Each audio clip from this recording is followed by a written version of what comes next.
It seems like for most teenagers, their cell phone is their lifeline, and in some cases, their only connection to friends and what have you. Is it detrimental to take it away from them? How do you recommend? Yeah, a lot of parents ask this question, So, I think that we need to think about, when we give our child a cell phone, a smartphone, it is a privilege, I think that you need to, define for them and define together what the rules are around having that device. And if your teenager breaks those rules, then there needs to be a consequence. There's no question. So I think in the case where your teenager perhaps misused social media, maybe they posted something inappropriate, an inappropriate picture, or they were cruel to someone, and they broke the guidelines that you set up for them having that, I think you absolutely need to have a consequence.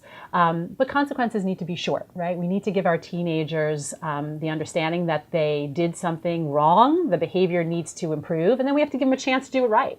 So in that example, perhaps you take the phone away for 24 hours, maybe 48 hours, right? You give it back. And you say, okay, you have another chance now to show me that you can do this right. And hopefully they will, and you won't have to do that again. A lot of parents feel concerned, well, if I take their phone away, then they'll miss out. They won't be a part of what's going on with their friends. And you know what? For 24 or 48 hours, they'll be okay.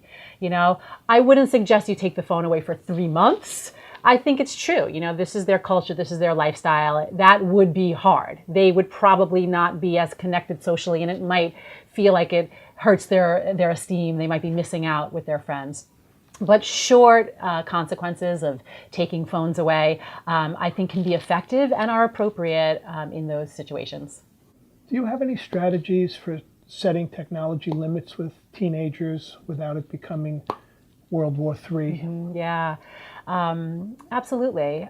So first of all, if parents are finding that they are really battling with their kids and they just feel like it's a constant argument to get them to hand over the phone or to follow the guidelines that you have set up for your home. Maybe you've set aside some time where you don't want anyone using technology, dinner time, or maybe during times where you want them to be studying from, 5 to 7, or if you're having family time on the weekends, right? If you're really finding that it's hard to follow through and you're battling with your kid, I recommend you use technology to your advantage. There are some really great apps. Right now, the one that's really common that I like is called Our Pact. OURPACT, right? So it's like we're coming up with an agreement and they're going to follow through because the parent actually has control of their phone, right? So from the parent's device, they can just shut off the other phone, the kids' phones. And you know what? I think it's great. I think if parents use it effectively and fairly on, during the agreed upon times, then there doesn't have to be a conversation. If they're supposed to be studying at 5 o'clock and they're on their device, then you just do off, and in the beginning you're going to hear like, hey mom, you're so mean, or hey dad, what's going on? This is not fair. But you just keep doing it and they're going to learn, all right, this is what my parents are doing, and they're going to do their homework or they're going to do what they're supposed to be doing. So I think those could be really effective tools. The other thing I recommend is talking as a family about when it's important to have no technology. So you should definitely have a clear time at night where the phones are turned off and are out of the bedroom. They should be charging downstairs in the kitchen, out of the bedroom, so that there's no distraction. There's a statistic, I think it's around 30% of kids wake up in the middle of the night to check their phones. And if there is an upsetting text from a friend or another friend is inappropriately using it, now they're awake, now they're upset in the middle of the night, sleep's interrupted, throws them off for the next day. There just shouldn't be a temptation there. Get the phones out of the room, and I think that's a really important one for parents to implement.